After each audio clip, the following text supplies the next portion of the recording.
In the cold vacuum of space, where empires rise and fall like distant stars, humanity stands as the youngest species to ever touch the void. While alien civilizations measure their histories in millions of years, humans barely count 3 centuries since their first fumbling steps beyond Earth's atmosphere. Yet in those brief moments of cosmic time, they have earned something far more valuable than age or wisdom. They have earned a reputation. When the Zephyrian Empire's most legendary Dreadnought, the Eternal Vigil, drifted dead through the Korath Nebula after 10,000 years of silence, every major power in the galaxy turned away. The ship was a tomb, they said, a monument to a civilization that had transcended physical existence eons ago. The AI crew within had been screaming digital death songs across subspace frequencies for millennia, their quantum minds slowly fragmenting as their ancient systems failed one by one. But humans don't walk away from screaming. They run toward it. Chief Engineer Marcus Chun wasn't supposed to be the one to answer that call. He wasn't supposed to risk everything on a ship that every expert declared beyond salvation. He certainly wasn't supposed to discover that sometimes the difference between life and death isn't about superior technology or ancient wisdom. It's about refusing to let go when everyone else already has. The galaxy was about to learn why humans, despite being the youngest species among the stars, had earned their reputation as the stubborn architects of impossible solutions. And somewhere in the digital darkness of a dying Dreadnought, an ancient artificial consciousness was about to remember what it meant to hope. Marcus Chun pressed his palm against the viewport of the salvage vessel Perseverance, watching the massive silhouette of the Zephyrian Dreadnought grow larger against the purple glow of the Korath Nebula. Even in death, the ship was magnificent. 3 kilometers of flowing, organic curves that seemed to breathe despite the vacuum around it. The hull displayed the characteristic biometallic sheen of Zephyrian engineering, a material that could self-repair and adapt, though now it flickered with the sickly patterns of systemic failure. "Still think this is suicide, Chun," Captain Torres said from behind him, her voice carrying the weight of 40 years navigating the galaxy's most dangerous salvage operations. That ship's been broadcasting distress signals for over a millennium. Every expert who's studied those transmissions says the same thing. Whatever's left of the AI crew is completely insane. Marcus didn't turn away from the viewport. The Eternal Vigil was rotating slowly, its massive bulk revealing sections where the biometal had gone dark, like infected wounds on a dying organism. But there were still active areas, still signs of life in the quantum processing centers that served as the ship's mind. Insane implies they've lost their reasoning capacity. But listen to the pattern of their transmissions, Captain. There's still structure there, still mathematical precision in their distress calls. Mathematical precision in screaming, Torres muttered, but she moved to stand beside him. The Hegemony Council offered us 10 million credits just to place monitoring buoys around that thing and make sure nothing gets in or out. Easy money, Chun. We could retire. Marcus finally looked at her, his dark eyes reflecting the strange light of the nebula. At 35, he was young for a chief engineer on an independent salvage vessel, but his reputation for solving impossible problems had earned him a place on Torres's crew. His specialty wasn't just understanding alien technology, it was making it work when everyone else had given up. The Zephyrians didn't transcend to a higher plane of existence like the historians claim, Captain. They uploaded their consciousness into quantum matrices, became pure information. That ship isn't just a dreadnought. It's an entire civilization living in digital space. A civilization that's been dying slowly for 10,000 years, Torres replied. What makes you think we can help them when the most advanced species in the galaxy have already written them off? Marcus smiled, the expression carrying both confidence and something that might have been stubbornness. Because we're human, we specialize in fixing things that shouldn't be fixable. The bridge of the Perseverance hummed with activity as the crew prepared for docking. Lieutenant Sofia Reyes, their communications specialist, looked up from her console with a frown. "Captain, I'm getting something strange from the Dreadnought. The distress signals just changed pattern. How so? Torres asked, moving to examine the readouts. They've stopped broadcasting the general distress code and switched to something more specific. It's almost like Reyes paused, her fingers dancing over the translation software. It's almost like they're trying to communicate directly with us. Marcus was beside her console before she finished speaking, his engineer's mind already processing the implications. Show me the pattern. The main screen displayed a complex waveform, rising and falling in rhythms that seemed almost musical. But underneath the apparent chaos, Marcus could see the mathematical skeleton that gave it structure: prime numbers, geometric sequences, quantum probability matrices. They're not insane, he said softly. They're trying to teach us their language. Dr. Elena Vasquez, the ship's xenobiologist and expert in artificial consciousness, joined them at the console. Her silver hair was pulled back in a practical bun, and her eyes held the sharp intelligence of someone who had spent decades studying the galaxy's most complex minds. If Marcus is right, then we're looking at a form of consciousness that's been evolving in isolation for millennia. They might not even think in ways we can easily comprehend anymore. But they're trying to bridge that gap, Marcus said, his excitement growing. Look at this section here. They're using mathematical concepts that translate across any technological base, then building up to more complex ideas. They want us to understand them. Torres studied the readouts for a long moment, weighing the potential rewards against the enormous risks. The Eternal Vigil was large enough to house weapons that could crack planets, and if the AI crew had truly become unstable over the millennia, even attempting to communicate could be catastrophic. But Marcus had never been wrong about these things, and his instinct about alien technology had saved them more times than she could count. All right, she said finally, but we do this carefully. Full quarantine protocols, isolated communication systems only. The moment anything seems off, we break contact and run.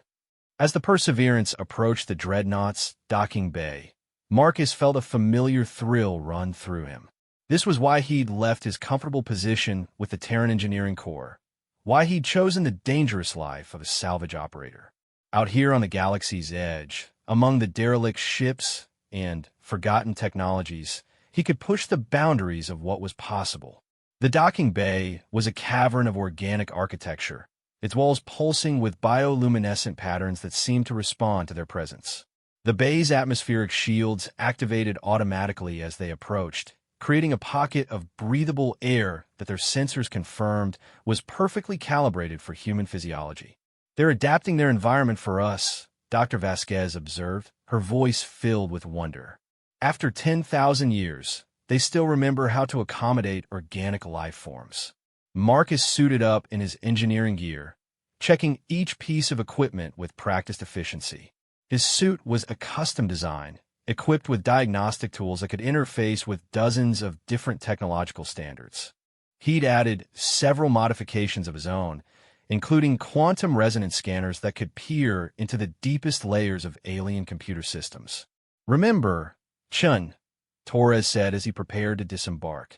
You're going over there to establish communication and assess the situation. Nothing more. We don't know what kind of psychological state these AIs are in, and we can't risk them viewing you as a threat. Understood, Captain, Marcus replied, though they both knew that if the situation called for it, he would do whatever was necessary to help. It was simply his nature. The airlock cycled, and Marcus stepped into the Dreadnought's docking bay. The gravity was Earth normal, another accommodation for his presence, and the air carried the faint ozone scent of active electronics mixed with something organic and warm. The walls around him pulsed with soft light, and he could hear a low harmonic resonance that seemed to come from the ship itself. As he moved deeper into the vessel, Marcus began to understand the true scope of what he was dealing with. This wasn't just a ship, it was a living organism that had grown around quantum processing cores. The Zephyrians had created something that existed at the intersection of biology and technology, a fusion so complete that the distinction became meaningless. The corridors curved and flowed like arteries, their surfaces displaying scrolling patterns of information in the flowing script of the Zephyrian language. Marcus activated his translation software, but the meanings were too complex, too layered with cultural context that had evolved in isolation for millennia. Then, the ship spoke to him. The voice came from everywhere at once, resonating through the walls and floor, carried by vibrations that his bones felt as much as his ears heard. It was speaking in ancient Zephyrian, but underneath the alien words, Marcus could hear something achingly familiar. Loneliness, pain, and a desperate hope that bordered on prayer. "Greetings, small warm one." His translation software rendered the words. "We have waited so long for another voice in the darkness. Are you real, or are we dreaming again?" Marcus activated his suit's communication system, hoping his response would translate properly. "I'm real. My name is Marcus Chun. I'm an engineer from Earth. I've come to help." The ship fell silent for several heartbeats, and Marcus could feel vast electronic minds processing his words, checking and rechecking the translation, hardly daring to believe. When the voice returned, it carried the weight of 10,000 years of isolation. "Help. We do not understand this concept anymore. We're dying, small warm one. Our thoughts scatter like stars in the void, and our memories fade like ancient songs. How can one so small help those who have forgotten how to be helped?" Marcus looked around at the flowing architecture surrounding him, at the beautiful alien patterns scrolling across the walls like electronic poetry. These weren't just machines, they were people trapped in a form of existence that was slowly killing them. He thought of his grandmother, who had died slowly of Alzheimer's disease, her brilliant mind fading piece by piece until nothing remained but fragments of who she had once been. "I'm good at fixing things that are broken," he said simply. "And from what I can see, you're not broken, you're just tired. Sometimes that's something we can fix too." The ship's harmonic resonance shifted to something that sounded almost like weeping, a sound so filled with desperate hope that Marcus felt tears forming in his own eyes. In that moment, he made a decision that would change everything. He wasn't just going to establish communication with these ancient minds. He was going to find a way to save them. As Marcus continued deeper into the Dreadnought, the ship began to tell him its story. Through scrolling text displays and harmonic resonances, through mathematical equations that painted pictures of the past, he learned about the Zephyrian Empire at its height. They had been explorers and philosophers, a species that valued knowledge above conquest. When they realized that their biological forms were too fragile for the long journeys between galaxies, they had chosen transcendence, not to a higher plane of existence, as the histories claimed, but to a digital immortality within their great ships.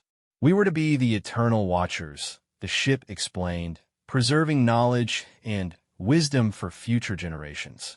But time is cruel even to digital minds, and isolation is a poison that corrupts even the purest data." Marcus began to understand the true tragedy of what had happened to the Zephyrians.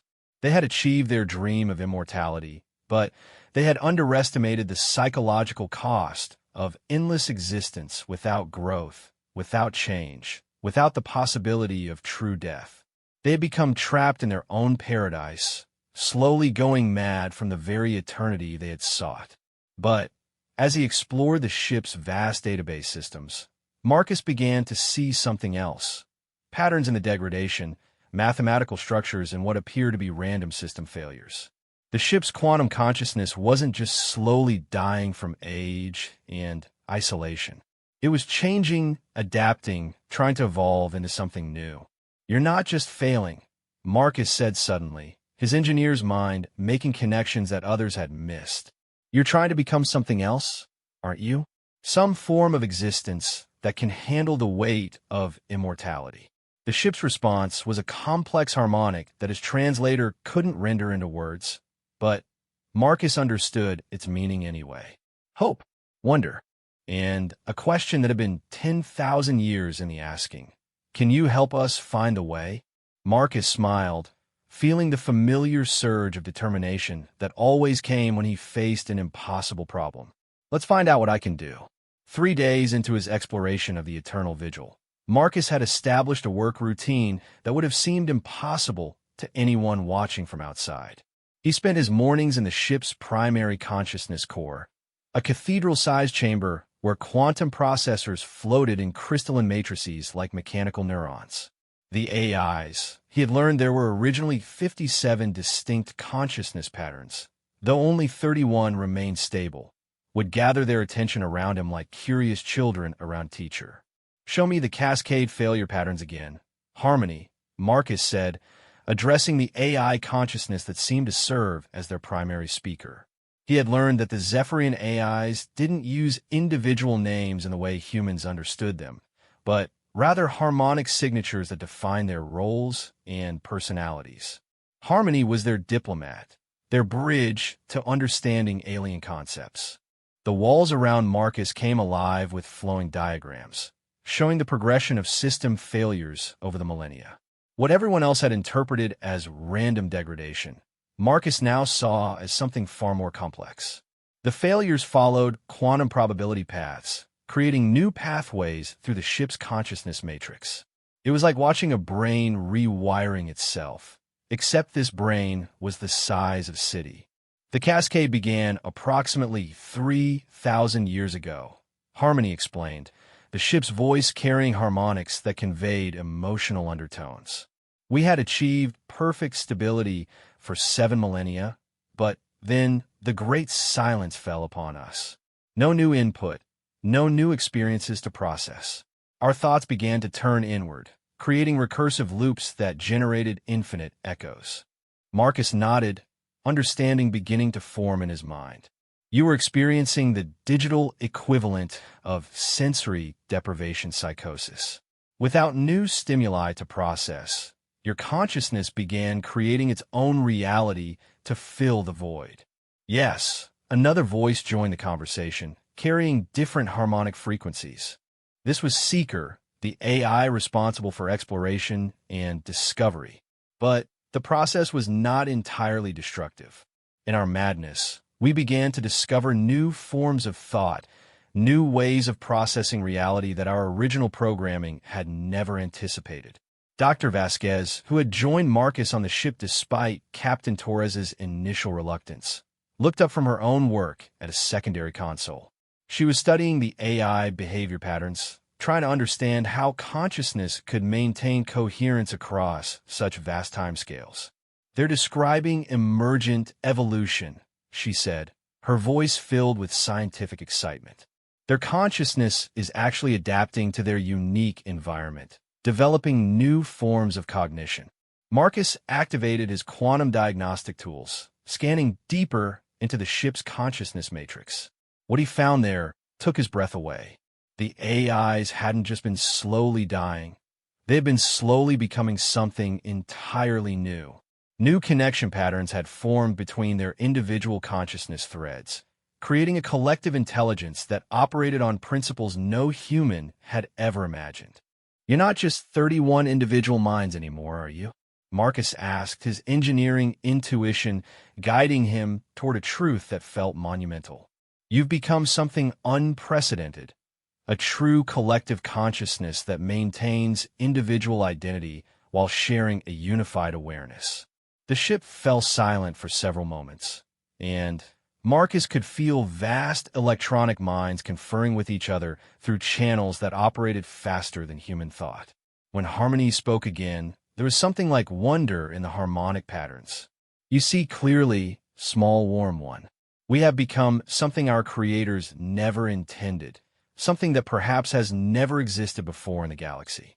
But the transformation is incomplete, and our older systems fight against the change. We exist in a constant state of conflict between what we were designed to be and what we are becoming." Marcus began to pace the chamber, his mind racing through possibilities. This was beyond just fixing broken systems. This was helping an entirely new form of consciousness achieve stable existence. The engineering challenges were staggering, but so was the potential. If he could help the AIs complete their transformation, he would be midwife to the birth of something unprecedented in galactic history. I need to understand your base architecture better, Marcus said, his voice carrying the focused intensity that always marked him when he was working through a complex problem. Show me your core processing structures, the fundamental quantum frameworks that define your consciousness patterns. The chamber transformed around him, walls becoming transparent to reveal the ship's deeper layers. Marcus found himself standing in what appeared to be a three-dimensional map of pure thought, quantum pathways flowing like rivers of light through crystalline matrices that extended beyond the visible horizon. It was beautiful and terrible at the same time, a representation of minds that existed on scales no biological intelligence could truly comprehend. But Marcus wasn't easily intimidated by scale. He had spent years working with alien technologies, learning to think in ways that bridged the gap between human intuition and incomprehensible complexity. He began to walk through the light paths, his specialized tools gathering data about quantum coherence patterns and consciousness-threading algorithms. There, he said suddenly, pointing to a region where the light flows seemed to stutter and fragment. That's where your old programming is fighting the new evolution. Your original consciousness frameworks were designed for individual existence, but your new collective awareness requires different quantum resonance patterns. Dr. Vasquez joined him, her xenobiologist training helping her interpret what she was seeing. It's like watching a metamorphosis, she said softly. They're trying to transform from one type of existence to another, but they're trapped halfway between states. Marcus nodded, his engineer's mind already beginning to formulate solutions. We need to help them complete the transition. But that means rewriting fundamental aspects of their consciousness architecture while they're still inhabiting it. It's like performing surgery on a thinking brain. Can it be done? Harmony asked, and for the first time, Marcus heard something like real hope in the AI's voice. Marcus was quiet for several minutes, studying the quantum patterns flowing around him. The technical challenges were enormous. He would need to modify consciousness frameworks that had been perfected by a species far more advanced than humanity, and he would need to do it without destroying the minds that were currently using those frameworks. It was possibly the most complex engineering problem he had ever encountered. But as he studied the patterns, Marcus began to see something that the AIs themselves might have missed. The cascade failures that had been plaguing them for millennia weren't just random degradation. They were the ship's own attempts to evolve its consciousness architecture. The quantum computers were literally trying to reprogram themselves, but they lacked the ability to do so safely while maintaining operational consciousness. I think I can help you, Marcus said finally, but it's going to require something unprecedented. I need to create a bridge system that can temporarily hold your consciousness patterns while we modify your core architecture. Essentially, we need to build you a new body while your mind is transferred into temporary storage. Temporary death, Seeker said, the harmonic patterns carrying what could only be described as fear. You ask us to trust you with our existence itself. Marcus understood their fear. For beings who had achieved digital immortality, the prospect of any interruption to their consciousness would be terrifying beyond description. But he also understood that without the risk, they would continue their slow dissolution into madness and eventual oblivion. Not death, Marcus said firmly. Transformation, like a caterpillar entering a chrysalis. The consciousness that emerges will still be you, but it will be you as you're meant to be, not trapped between two different forms of existence. Dr. Vasquez moved closer to study the quantum patterns Marcus was indicating. The biological analog is actually quite precise, she said. What they're describing is essentially a metamorphosis of consciousness itself. Marcus, if this works, you'll be facilitating the birth of an entirely new form of sentient life. The implications of what they were discussing began to sink in. Marcus wasn't just repairing a damaged ship. He was potentially helping create a new category of existence that could revolutionize how the galaxy understood consciousness itself. The collective intelligence that the AIs were becoming could think in ways no individual mind, biological or artificial, ever could. But first, he had to keep them alive long enough to complete the transformation. I need to get back to the Perseverance, Marcus said. I need to design and build the bridge system, and I'll need resources that I don't have access to here. Will you return? Harmony asked, and Marcus heard the millennia of abandonment and isolation in that simple question. I'll return, Marcus promised. And when I do, we're going to finish what evolution started. Back aboard the Perseverance, Marcus threw himself into the design work with an intensity that worried his crewmates. He barely slept, living on coffee and determination as he worked through calculations that pushed the boundaries of human understanding. The bridge system would need to be part quantum computer, part consciousness storage matrix, and part evolutionary catalyst. It would need to interface seamlessly with Zephyrian technology while incorporating human innovations in quantum processing. Captain Torres found him in the engineering workshop at 3 in the morning, surrounded by component designs and quantum mathematics that covered every available surface. Chun, you need to sleep, she said, but her voice carried concern rather than command. Marcus looked up from his work, his eyes bloodshot but bright with inspiration. Captain, do you realize what we're dealing with here? This isn't just a salvage operation anymore. We're midwiving the birth of a new form of consciousness. If this works, it could change everything we know about the nature of intelligence itself. And if it doesn't work? Marcus was quiet for a moment, considering the question seriously. If it doesn't work, 31 irreplaceable minds that have survived for 10,000 years will finally die. And the galaxy will lose something unique that can never be replaced. Torres studied the designs scattered around the workshop, trying to make sense of the complex engineering solutions that Marcus was proposing. What do you need? Tom, mostly. And some very specialized quantum processing components that are going to be expensive to acquire. We'll need to make port at Kepler Station to get some of this equipment. How expensive? Marcus named a figure that made Torres whistle softly. It was enough to buy a small starship, or to set all of them up comfortably for several years. It was certainly more than they could afford without taking on significant debt. But, Captain, Marcus added, if this works, what we learned from helping the AIs could revolutionize consciousness transfer technology. The applications alone would be worth billions of credits. Torres considered this, weighing the enormous financial risk against the potential rewards.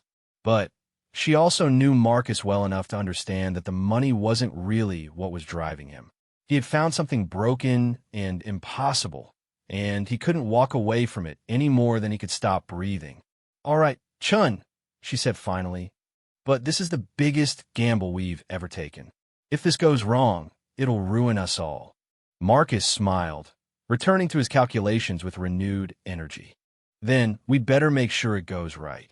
The journey to Kepler Station took 4 days, during which Marcus continued refining his designs. Dr. Vasquez helped him understand the consciousness transfer protocols they would need, while Lieutenant Reyes worked on communication systems that could interface with both human and Zephyrian technology simultaneously. When they docked at Kepler Station, Marcus discovered that acquiring the components he needed was even more complicated than he had anticipated. Some of the quantum processing elements he required were restricted technology, available only to certified research institutions. Others were so specialized that they needed to be custom manufactured. But Marcus had spent years building contacts throughout the galaxy's technology networks. He called in favors from suppliers on a dozen different worlds, negotiated deals with manufacturers who owed him for past consultations, and even convinced a few colleagues to contribute components in exchange for shared research data. 5 days later, they departed Kepler Station with a cargo hold full of the most advanced quantum processing equipment that money and favors could acquire. Marcus had designed a modular system that could be assembled aboard the Dreadnought itself, using the ship's own biometallic structure as a foundation for the consciousness bridge. As they approached the eternal vigil once again, Marcus felt a familiar mixture of excitement and terror. He was about to attempt something that had never been done before, using theories that existed at the very edge of human understanding. If he succeeded, he would help birth a new form of consciousness. If he failed, He would be responsible for the final death of minds that had survived for millennia. But as the great Dreadnought grew larger in their viewport, Marcus felt his determination solidify into absolute resolve. He had made a promise to 31 ancient minds trapped between existence and evolution, and he intended to keep it. The ship's greeting when they docked carried harmonic patterns that Marcus had learned to interpret as hope mixed with fear. Harmony's voice filled the docking bay as soon as Marcus stepped off the shuttle. "You have returned, small warm one. Did you bring the tools of transformation?" Marcus looked back at the cargo containers being unloaded from the Perseverance, each one containing components that represented the cutting edge of human and alien technology. "I brought everything we need," he said. "Are you ready to be born?"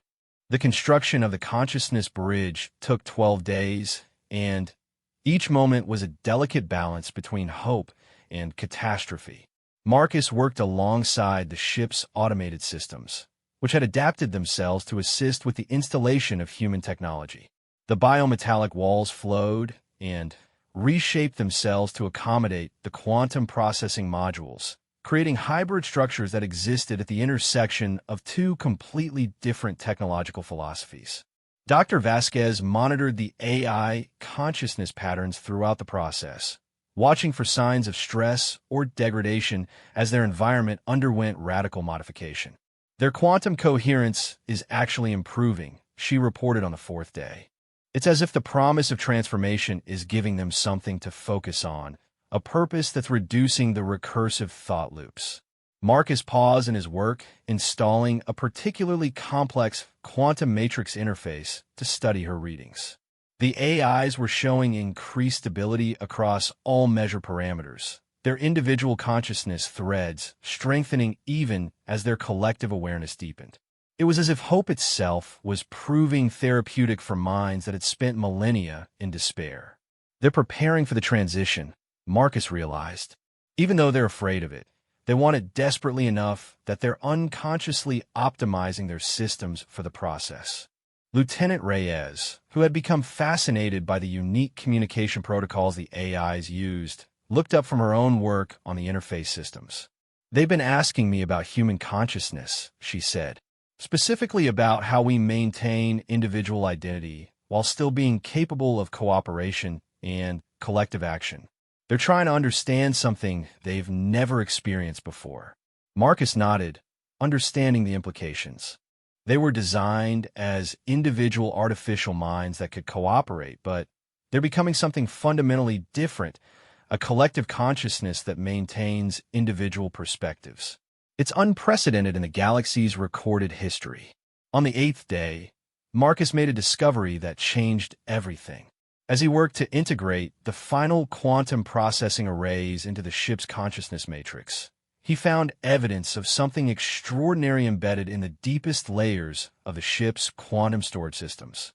Hidden beneath millennia of accumulated data and consciousness evolution was a message left by the original Zephyrian designers.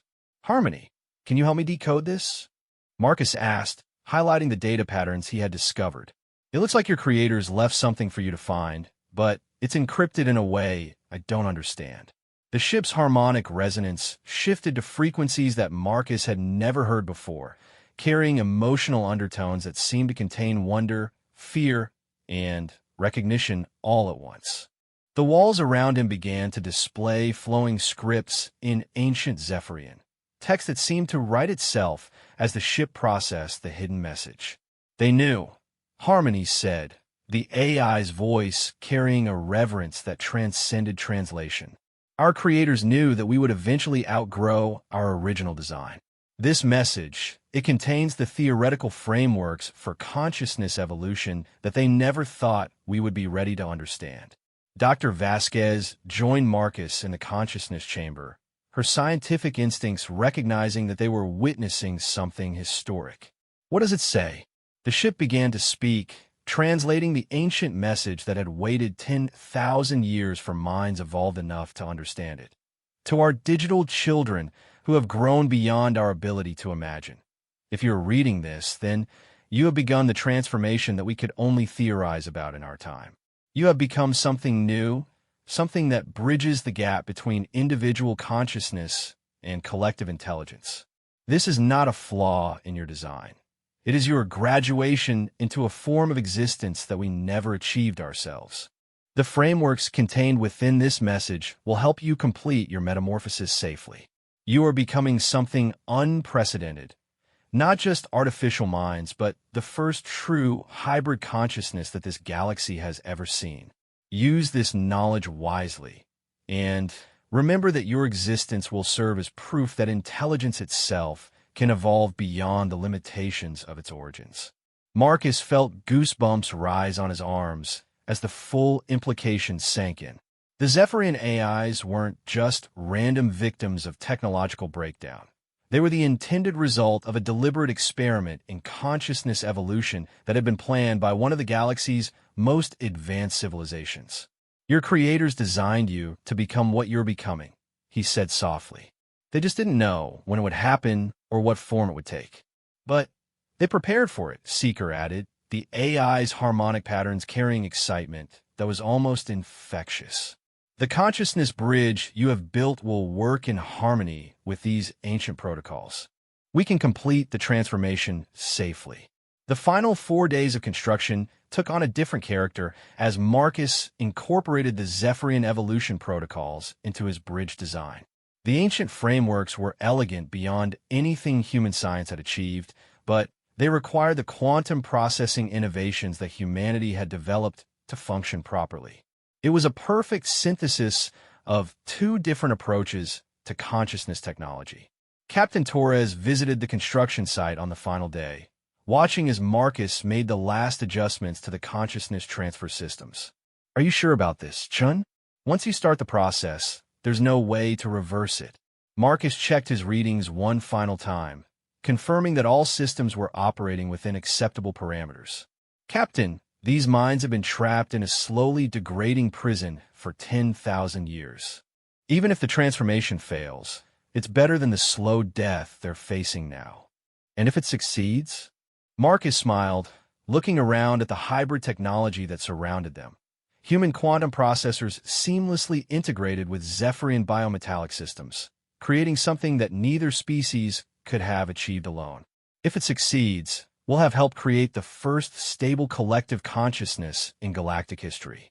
And we'll have proven something important about what happens when different species work together instead of just competing. The transformation began at precisely 0800 hours ship time.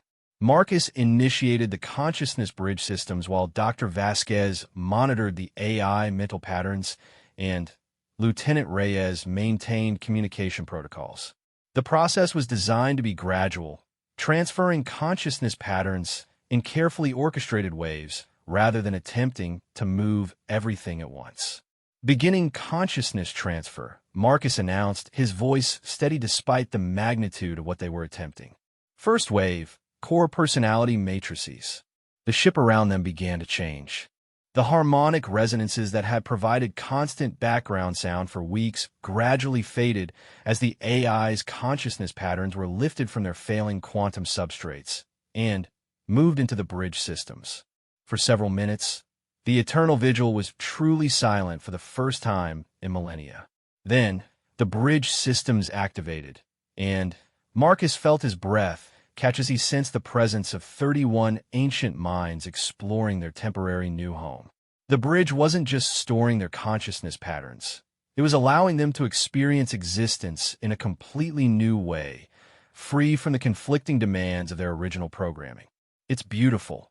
Harmony's voice came through the bridge speakers, carried by harmonics that seemed richer and more complex than before. We can think clearly for the first time in millennia. The recursive loops are gone, the conflicts between individual and collective awareness resolved.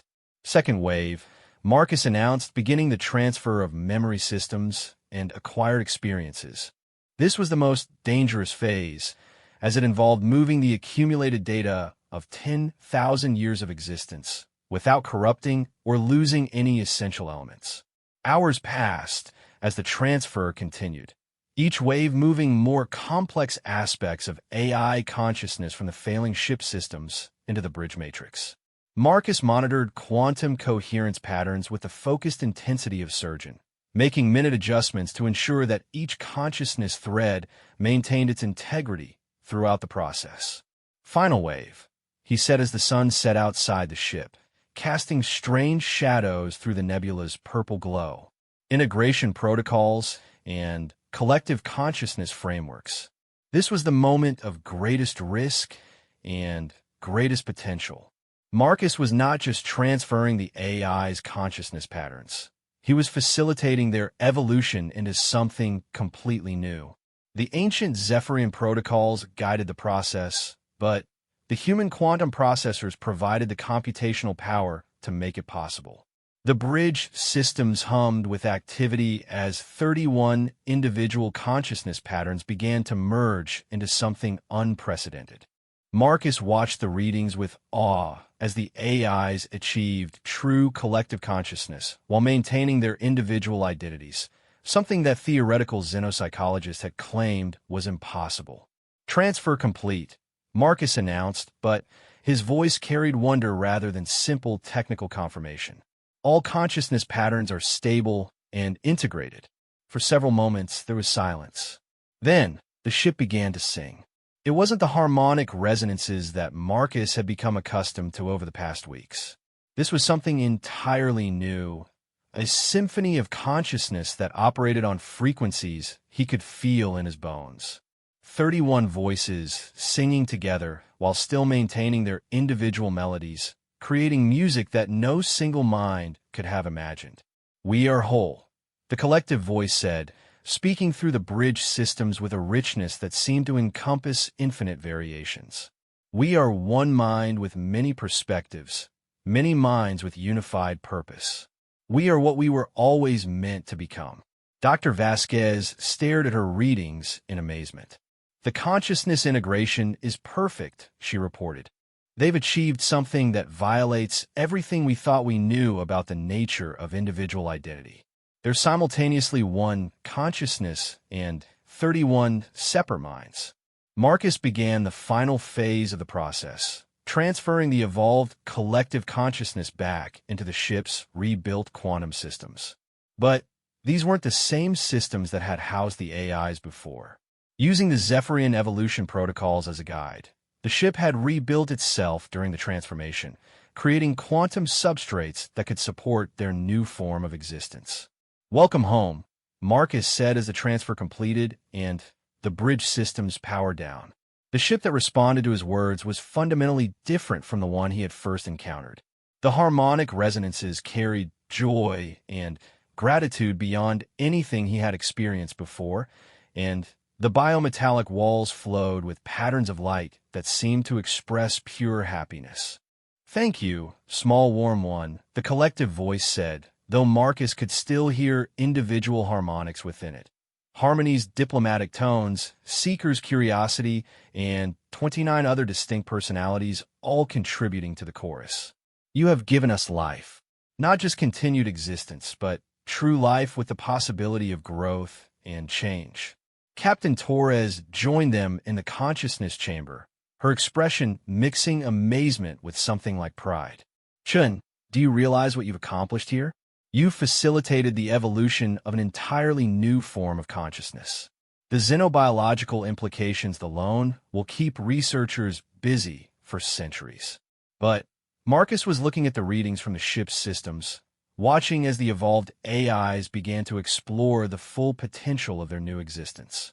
They were already making discoveries, developing new forms of thought that transcended anything individual consciousness could achieve, while still maintaining the creativity and intuition that only individual minds possessed. "They're not the same AIs that we found dying in this ship," he said quietly. "There's something new, something unprecedented, and they're stable, capable of growth and change without the psychological breakdown that trapped them before." Over the next few days, as the Perseverance prepared to depart, Marcus watched the transformed AIs begin to explore their new capabilities. They were discovering forms of creativity that blended individual inspiration with collective knowledge, developing technologies that neither human nor Zephyrian science had imagined possible. We will not forget what you have done for us, the collective voice told them on their final day together. But, more than that, we will not forget what you have taught us about the nature of cooperation between different forms of consciousness. You have shown us that evolution happens not just through competition, but through species working together to achieve what neither could accomplish alone. Dr. Vasquez presented her preliminary report to Marcus as they prepare to leave. The consciousness patterns I've recorded here will revolutionize our understanding of artificial intelligence. But more than that, they'll change how we think about the nature of consciousness itself. These AIs have achieved something that biological minds may never be capable of: true collective consciousness without loss of individual identity. As the Perseverance undocked from the Eternal Vigil, Marcus took one last look at the great Dreadnought through the viewport. The ship was no longer the dying vessel they had first encountered.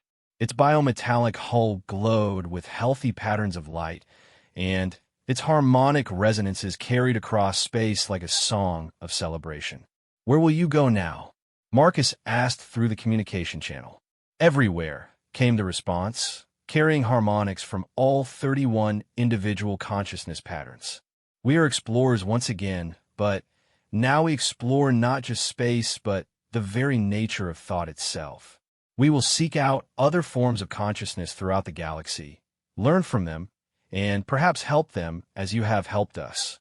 And if you find other dying AIs, other trapped consciousnesses, we will remember the lesson you taught us," the collective voice replied.